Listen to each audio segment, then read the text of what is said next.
Hi guys, welcome back. ഇന്ന് മൈസൂരുള്ള ലളിത മഹൽ പാലസിലേക്കാണ് പോകുന്നത്. Just അവിടെ ഉള്ളൊരു കലാകാരനെ, അതായത് ഒരു ഇൻസ്ട്രുമെൻ്റ് വായിക്കുന്ന ഒരാളുണ്ട്, കൊല്ലങ്ങളായിട്ട് അവിടെ വായിക്കുന്ന ആളാണ്. അപ്പോൾ അയാളുടെ മ്യൂസിയം ഒന്ന് കേൾക്കാമെന്ന് വിചാരിച്ചിട്ട് ഇറങ്ങുകയാണ്. കമാൺ, കേൾപ്പിച്ചാൽ എല്ലാവർക്കും.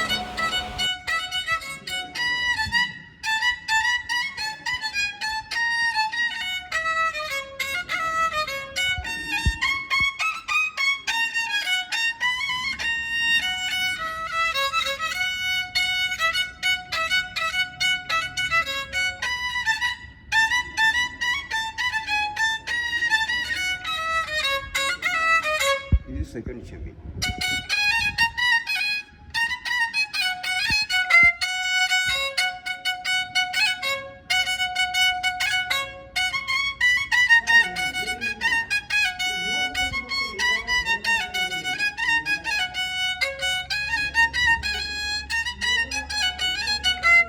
ఇది హిందీ ఆడు.